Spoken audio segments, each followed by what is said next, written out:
So, what do you think is the most relevant and applicable to your everyday life? Like, did you learn something or think about something or discuss something with someone that just seems applicable to the moment now, like your moment, your personal world? Who goes first? Who's ready? Todd? Todd. Well, I mean, I already touched on one. Yes. I thought it was fascinating. Here's what also falls into almost like the trivia part that's kind of fun to pull out at cocktail parties, is explaining why the lineage that you come from can influence how you process food. In other words, I come from like a Scandinavian background. Mm-hmm. And so I'm much better off eating a lot more fish and stuff that, you know, my great grandfather ate. And it also, I mean, here's the funny bit of the little trivia. It's like that explains why I just cannot deal with like really hot foods, like really spicy Mexican foods. Like, well, that's not part of my background, you know? And so on a day-to-day basis, I mean, I've even told my wife we need to eat a lot more fish. You know, it's better for us, and it's more compatible with our lineage. So I think that's one thing I'm taking, day to day.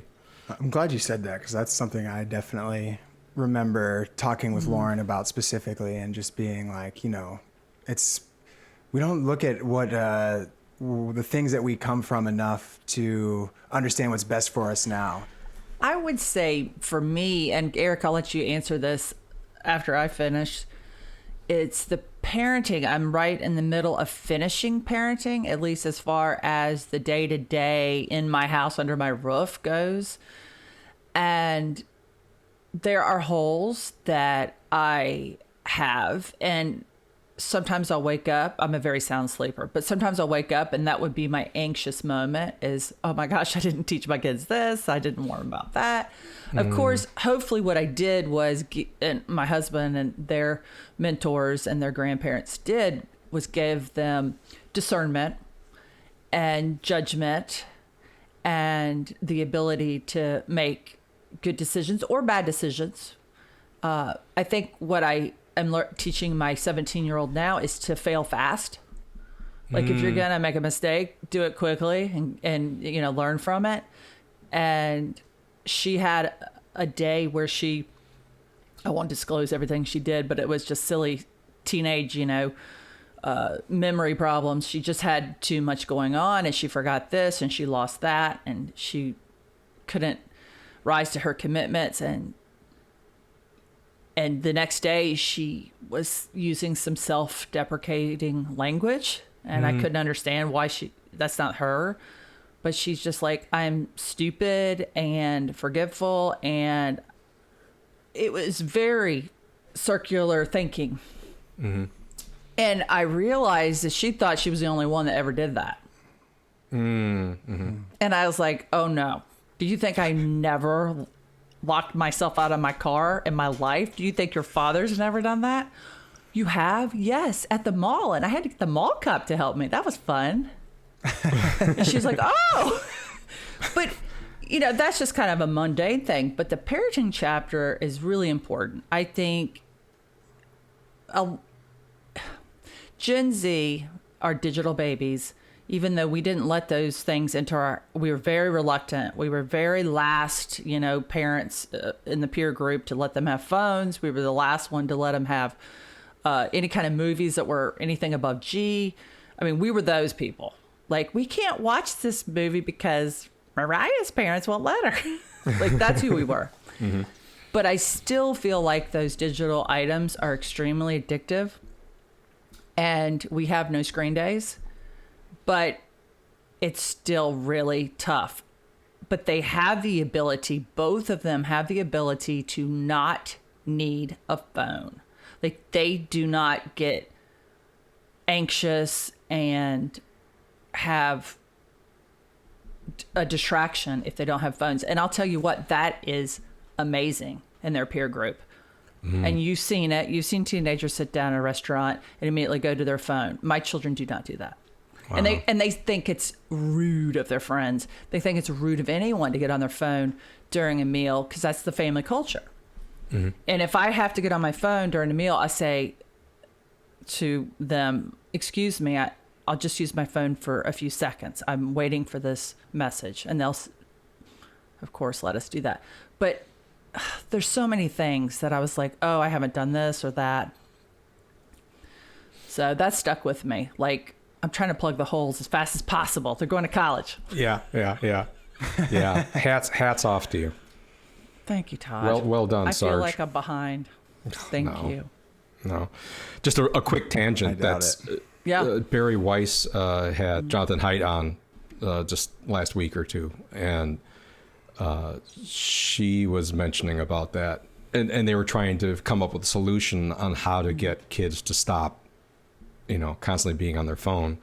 And one of the thoughts that she threw out was making it, as your kid said, make it rude and make it like not cool, so that when a kid sees some other kid like sitting there, on the phone, they say, "Oh, that kid's a loser," and like somehow put a stigma on that behavior. Yeah. That might be the only way that we can turn the tide for that, is to like have the kids themselves realize this is not cool and start making those the out kids. Yeah. So what stuck with you, Eric? I think I've heard that Brett and Heather talk about this before in other places, but in the book there's a section about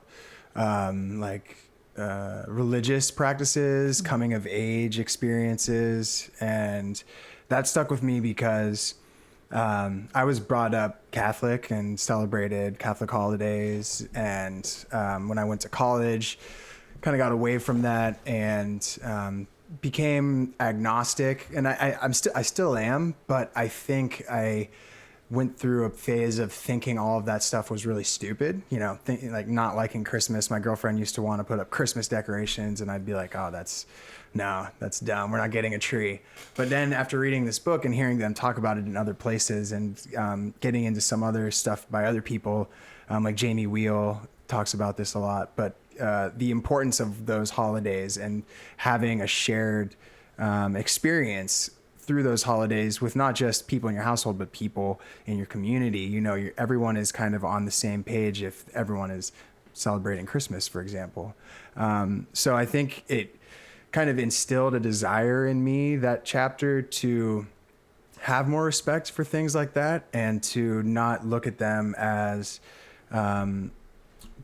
religious, pointless because of their inherent religiosity, but to look at them as larger, more meaningful cultural things that can actually improve your own life and your position in your community in a meaningful way.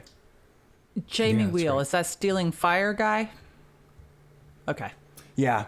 He just came out with a new book that I'm completely blanking on, but I was reading it at the same time that I was reading this, and it was incredible the way that they intertwined and supported each other's ideas. I have to just really quickly. That's okay. Please do. Now, I want to say there's another book that is called The Art of Impossible, but I can't remember if that's Jamie or his co-author. I don't know. I don't know if I've heard of that actually, but the book I'm thinking of that I was reading is Recapture the Rapture. Rethinking God, Sex, and Death in a World That's Lost Its Mind. Wow. And it is fantastic. Good subtitle. And is he agnostic or religious or atheist or what? He doesn't really ever explicitly say. He's very knowledgeable about religions in general. He definitely has a respect for sacred. He's kind of like a psychonaut, I would say, like looking into psychedelic use for depression and also for spiritual experience. So I think he's, to steal a crappy phrase, spiritual but not religious would be my guess, but also has a deep respect for religious practices. Yeah, Brett talks about that, right? But Using, I don't know, could be wrong. Responsibly. Yeah. It's at the end of one of the Psychedelics. chapters, expanding your consciousness. That's right. carefully. Carefully. With a guide, I guess. Well, carefully.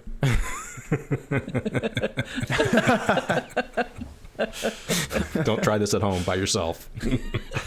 With friends. Yeah. Yeah, it's funny. Just to bring up something somewhat personal, is something you just said, Eric, just reminded me of what's going on tomorrow. Tomorrow's going to be Easter Sunday. And I felt it was important, you know, going to something like that, a shared experience. And it doesn't help that it's going to be outside overlooking the ocean. So it's a beautiful place and everything. But still, you know, doing that, you know, that sacred thing that only comes around once a year. And, you know, regardless of where you fall, like I said, in the Christian spectrum, there's much to be learned from the resurrection and you know, the Easter story. So I'm choosing to go tomorrow, and not reluctantly, you know. Nice. Well, it's showing up in our lives in a lot of ways, it sounds like. Yeah. And you're living it, man. I'm not going anywhere tomorrow, so you're embodying it in a more meaningful way. But I'm stoked to hear that. That's I'll awesome. say a prayer for you. Thank you.